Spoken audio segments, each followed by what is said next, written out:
everybody, Chris, the old-ass retro gamer here. Today I'm going to talk about a new system which I recently purchased. It's not a retro system, it is actually a current-gen system.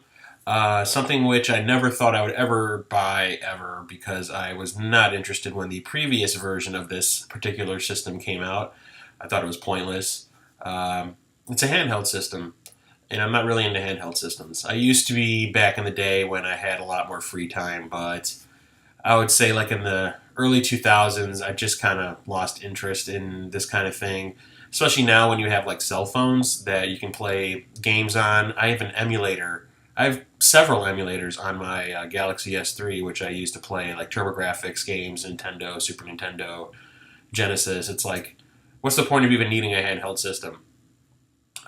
But I started doing a little research into all the other systems that were out there once I started getting back into video game collecting. And the newest version of this handheld showed a lot of promise. And even though I didn't like the idea of it when it was first released, I thought it was kind of dumb. I started looking into the games, and the games just looked really, really fun. One in particular really sold me on the system. And I decided that I was going to purchase it, and ever since I bought it, I've had a ton of fun with it. And that system is the Nintendo 3DS. I purchased the Legend of Zelda edition. It's limited, I guess. It was a little more expensive than the standard 3DS. This is the XL version, which has a bigger 3D screen. And it comes with a download of the newest Zelda game, A Link Between Worlds, which I did not use because I do not like doing this whole digital download crap. I want a physical copy of the game, so I haven't used this yet. So if anybody actually wants the download code so they can download the game to their system, let me know and I'll sell it to you for cheap. Just thought I'd throw that out there. But yeah, the system has a larger screen. It's 90% larger than the previous version of the 3DS, which came out. That was the original version. This is the second version of it. And I am extremely happy that I picked this up. Here's the system right here. You can see the Triforce if I hit the light correctly. Yeah, there it is. You can see the Triforce right here. There's even one on the back. So the cool thing about this is it is backwards compatible with the Nintendo DS, which is the system I had zero interest in purchasing.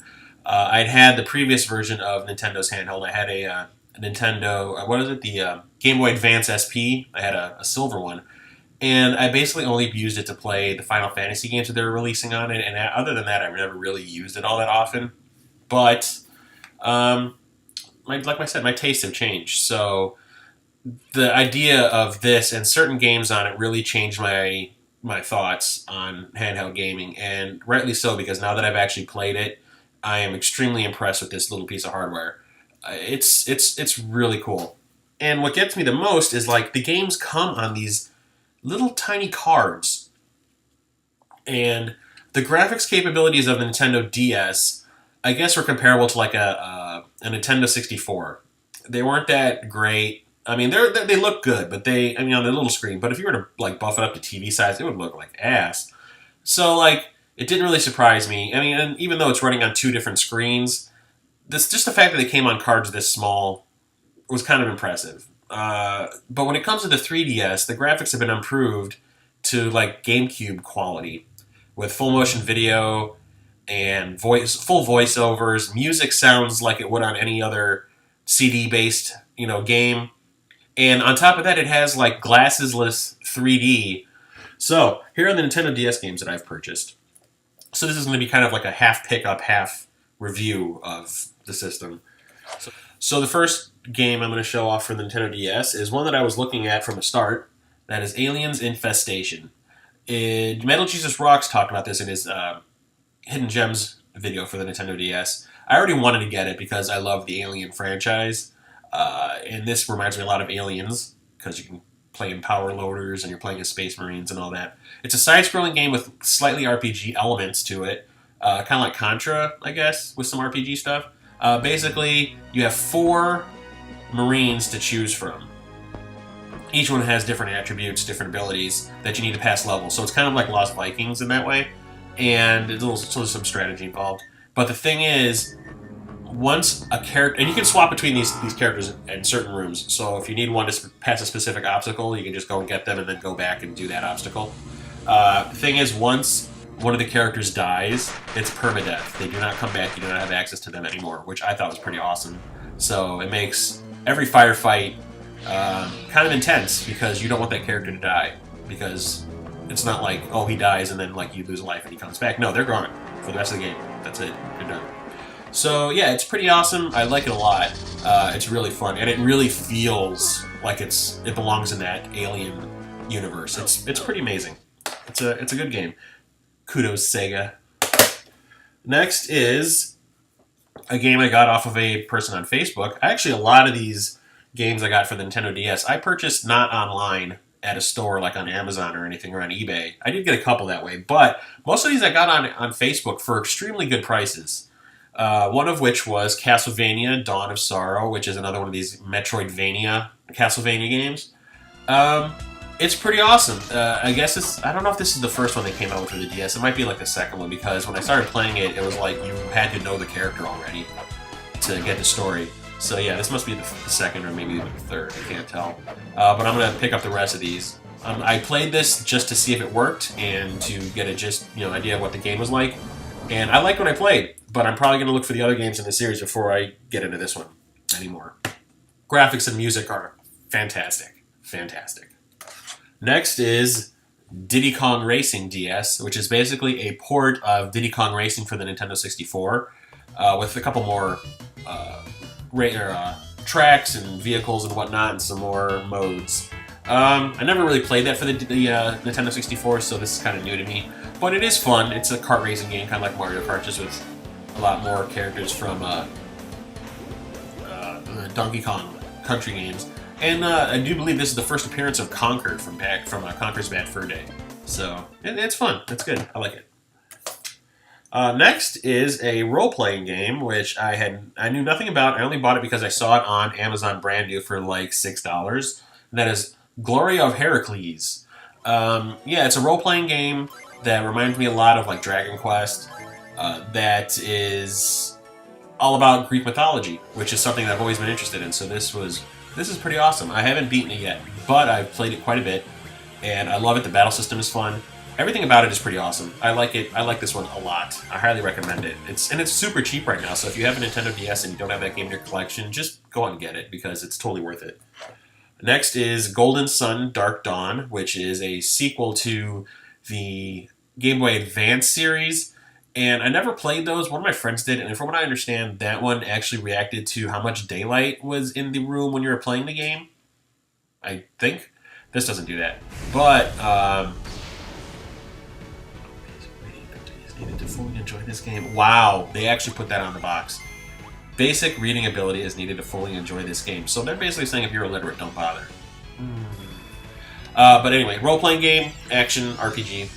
Really fun, really good graphics, music is awesome, some cool battles. I recommend this one. Next is another game I got off of Facebook. Knew nothing about it. I saw that it was by Nintendo, and I was like, their games so far that I've played for the 3DS or the DS are some of the best, so I was like, well, they know what they're doing. That is the legendary Starfy. I guess this is a new mascot they were trying to make, and I guess it kind of backfired because I've never heard of him since. I never heard of him before either, so whatever. It's a very childish platform game. You play as a starfish who's like a prince in the sky, and he finds an alien, and he goes after him, and he crashes in the ocean, and Starfy goes after him, and it's all about his adventures underwater. And there's some cool stuff in it. It's just extremely easy. I mean, this is basically the game to get if you have a child and they want to get into gaming. This game is tailor-made for them. It is fun. I do enjoy it, but it is like so easy. I mean, I can foresee myself beating this. Like, seriously, if I wanted to just put some time into it, I could beat it in one afternoon if I wanted to. It's that easy. But it is fun. It is kind of cool. It does have some, I don't know if you remember Little Nemo, the Dream Master for the Nintendo. There's some stuff in here like that where you can jump into different animals, like the suits you can jump into that game and get more different abilities. But this has some of that in there also. I recommend it. It is fun. It's really super easy. That's my only problem. It's that's the most childish game I own right now. Unlike The Legend of Zelda: Phantom Hourglass. Do I really need to talk about this? Everybody knows about this game. It is awesome.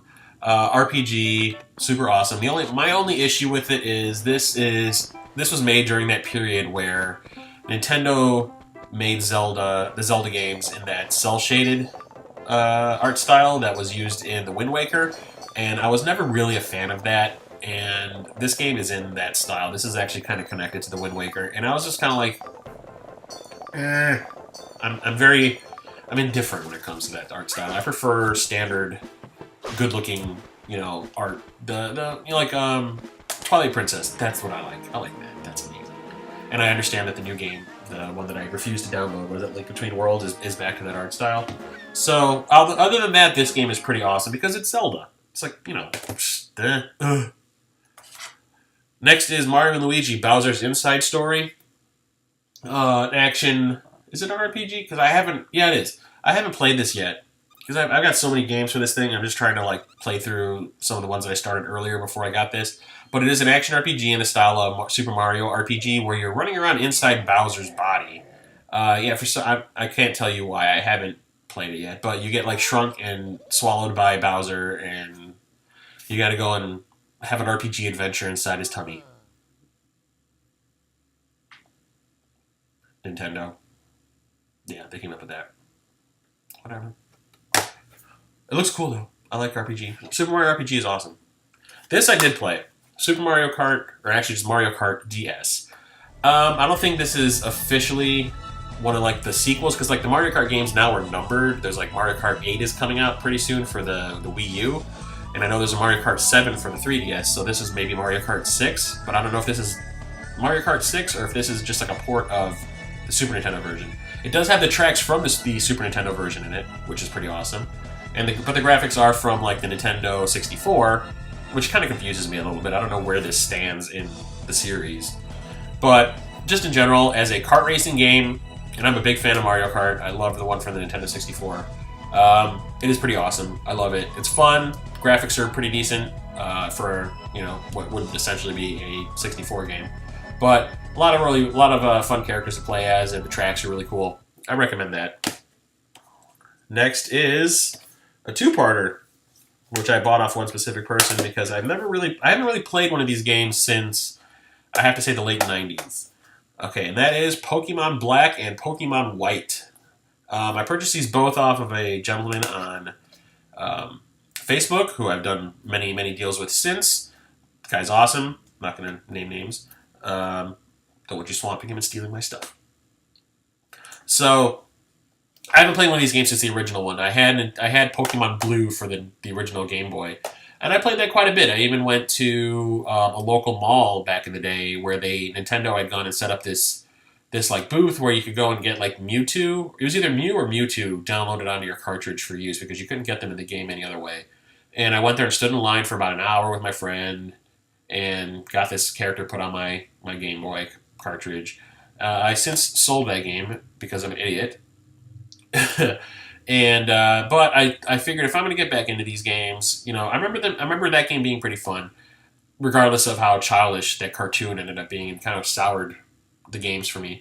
But yeah, I started playing Black. Nah, I can't tell. I'm going to call it Black. I started playing Black, and I like it. It's fun. It is an RPG, just with this collection aspect to it. And while the Pokemon aren't nearly as memorable as the ones from the original game, we all remember, Bulbasaur. The ones in these new ones aren't nearly as memorable, but it is fun. I recommend it. It is pretty awesome. So this is the first game in this series, this long-running Japanese series that I've ever owned. And Metal Jesus Rocks talked about it in his Hidden Gems video, but I already had my eye on it, just like the Aliens Infestation. Shin Megami Tensei Devil Survivor. I have never owned a Shin Megami Tensei game ever in my life. Never had a Persona, never had any of those. And I figured this would be a good place to start. It is an RPG. It's just a tactical RPG. Well, but it also is a relationships simulator aspect to it, where you have to maintain your friendships and possibly get a date and that kind of stuff, just to throw in, just to get you more invested in the characters, I guess. And I haven't really played this a whole lot. I just wanted to try it out at first when I got it to see how it played, because I've never tried one of these before, and I wanted to see if it would be something I'd be interested in, and if not, I would just get rid of it. It is surprisingly addictive.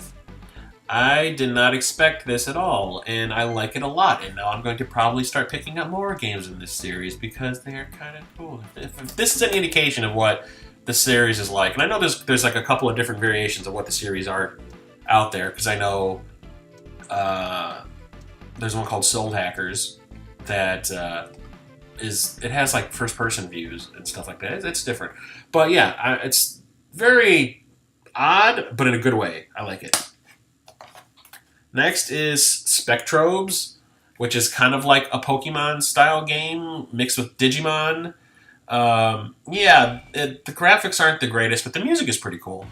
You can you get like these little creatures called Spectrobes, and you can upgrade them the way that you can upgrade your Pokemon.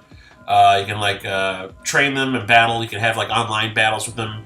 It's okay. It's not the greatest thing I've ever played, but I mean, I got it for like $5, so I wasn't really going to complain. This next game I was really excited to get because I haven't played it since the console was originally on. I got rid of it, and I haven't repurchased it for my Nintendo 64. And that is Super Mario 64 DS. I was really looking forward to playing this, and because I like the original Super Mario 64. But I boot this thing up, and they've altered it. And you start off playing as Yoshi, and I don't know. It's like, why would you change it? Just do a fucking straight port, Nintendo. It's like you start off playing as Yoshi, and you're running around, and you're doing the levels like you would in the original version of the game. But I'm like, why am I not playing as Mario? It's like they changed the story, they added Wario into it. It's just, I don't know. I don't get it. It really kind of annoyed me because I was like, why would you mess with that game? Because that game was kind of perfect to begin with. So, not my favorite game that I own on that system right now. And then lastly is Tron Evolutions, which is the last game I need to get to. Now that I have this, I have every Tron home console game ever made. Ever. For every system. That's not counting PC or whatever. I don't own any of those. But I'm just talking like for a video game console, a dedicated video game console, I now own every Tron video game there is out there. This Tron Evolution, it is not the same as the PlayStation 3 / Xbox 360 game. It's completely new, even though it takes place in the same time frame where it's like in between the original Tron and Tron Legacy. You play as a system monitor who is going around stopping like rogue programs from acting crazy and doing stupid things, and like systems are shutting down. You got to go and fix them. And there's life cycle battles. There's tank stuff. Like the level that I just completed, I had to assemble a tank so I can get into it and start blasting the shit out of things. It is fun. It is super repetitive. Every mission is essentially the same, outside of this tank one, which I thought was a lot of fun, where I had to like go and assemble a tank out of parts by going around and shooting different machinery parts to get the tank to get put together. But for the most part, it's always like, okay, you got to go to this area and hit this switch and take out all these. But before you can do that, you got to take out all these enemies, and they all fight the exact same tactics. It's really repetitive. It's not nearly as good as the PlayStation 3 game, but I can't complain because it is Tron, and I love Tron. So I recommend that. It's just, I hope you have some patience because I'm hoping it gets better as the further I get. But right now, it's just kind of like, eh. So those are the Nintendo DS games I've picked up. I like them a lot. I like what I have so far. A couple of duds aside, especially that Mario 64. I don't understand that at all. That just annoys the hell out of me. But whatever.